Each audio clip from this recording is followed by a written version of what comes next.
Okay. Okay, there's a map. Okay, it says please take a nap.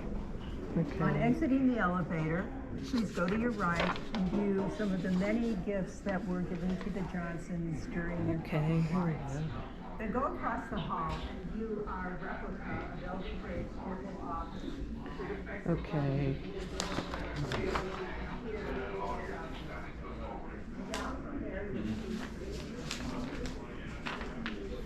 Here's an introduction. Okay.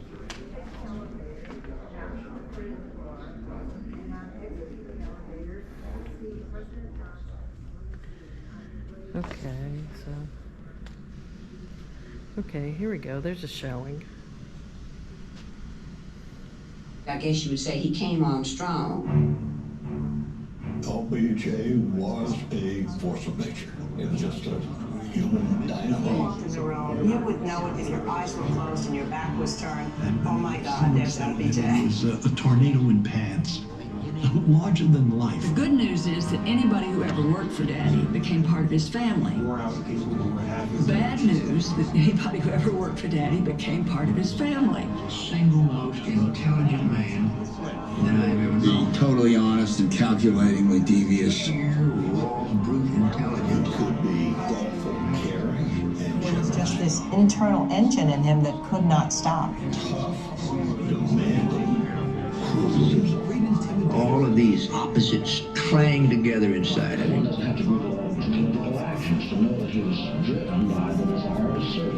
was determined to achieve not a good society, but a great society. You saw injustice, you saw hunger, you saw America, and he wanted to do something about it. 3 shots were fired at President Kennedy's motorcade today. From Dallas, Texas, the flash, apparently official, President Kennedy died at 1 p.m. Central Standard Time.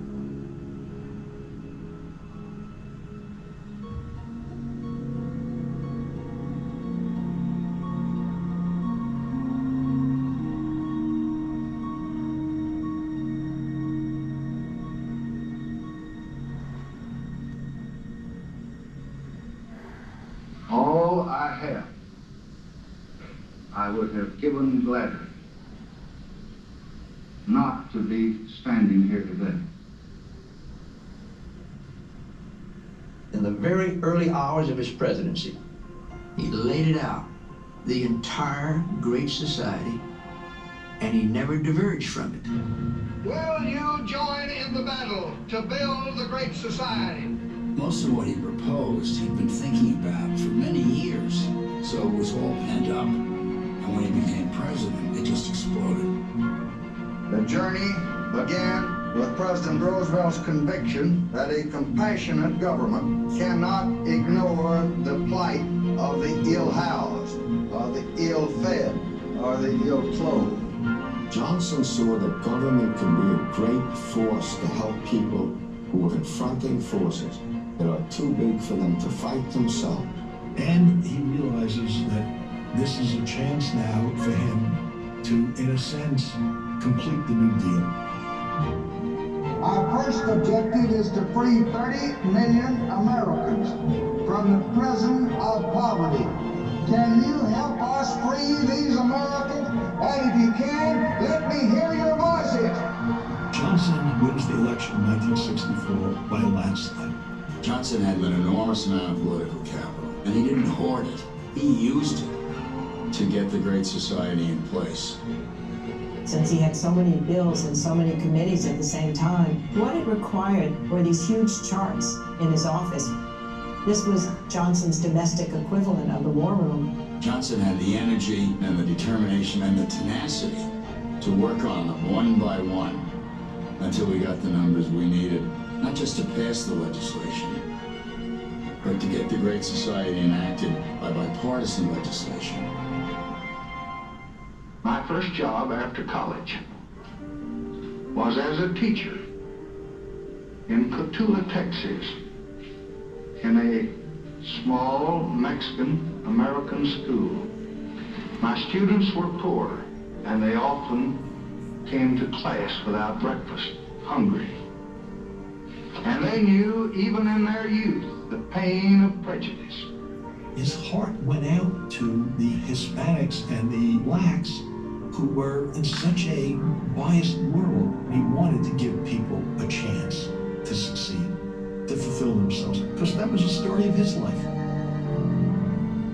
As a man whose roots go deeply into Southern soil, I know how agonizing racial feelings are. But really, it's all of us who must overcome the crippling legacy of bigotry and injustice. And we shall overcome. In my estimation, he made one of the most meaningful speeches in any American president and made in modern time.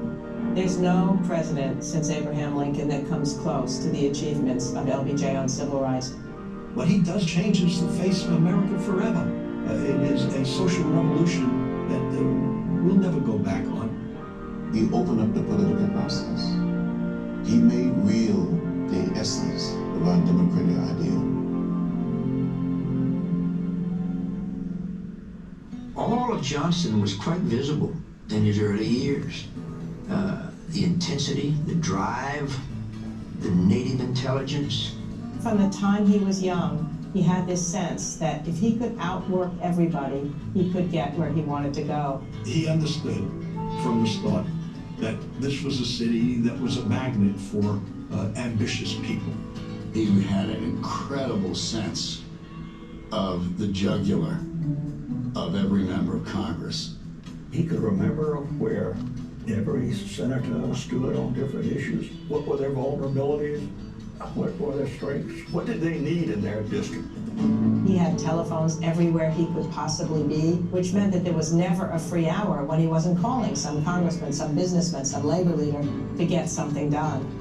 Work for him was just the most natural sort of thing.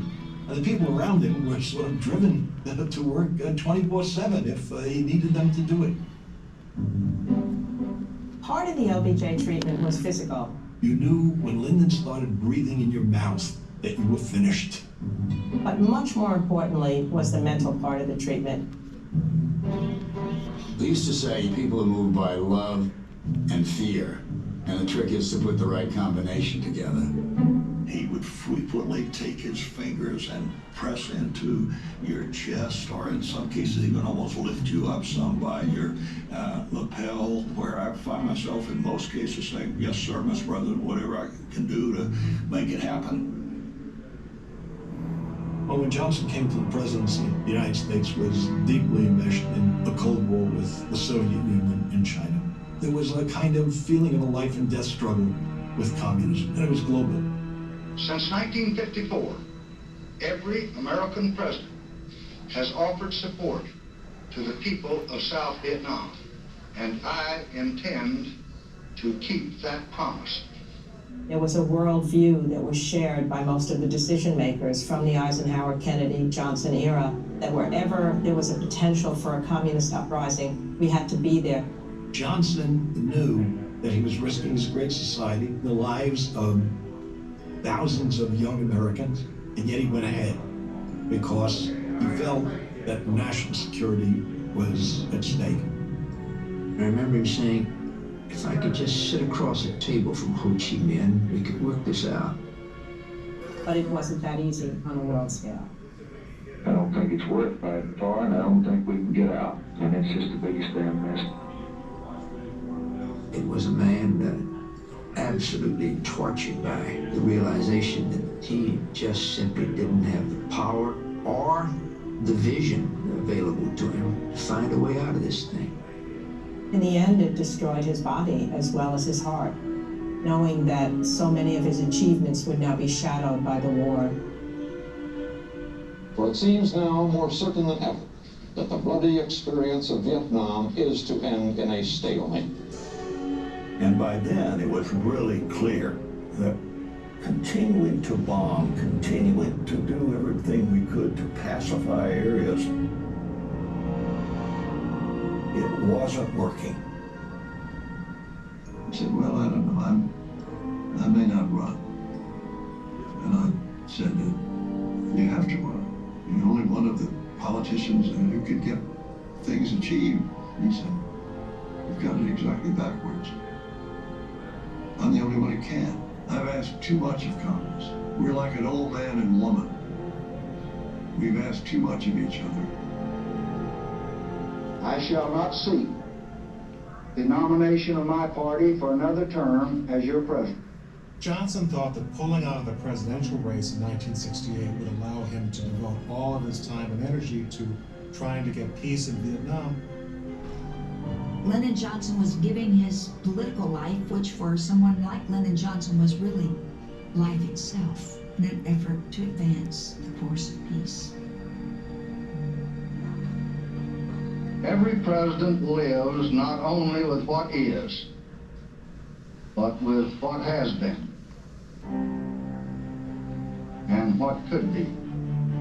We sometimes shy away from the exercise of power, and sometimes the way he used it might have been tough. But the overall end was to try and make life better for people. I want to be the president who educated young children to the wonders of their world. He understood that education was the path to a better life in America. I want to be the president who helped the poor to find their own way. When Johnson fought for education and to reduce poverty, he was really carrying out his true calling. I want to be the president who helped to end hatred among his fellow men. He was an extraordinary man, full of human failings, but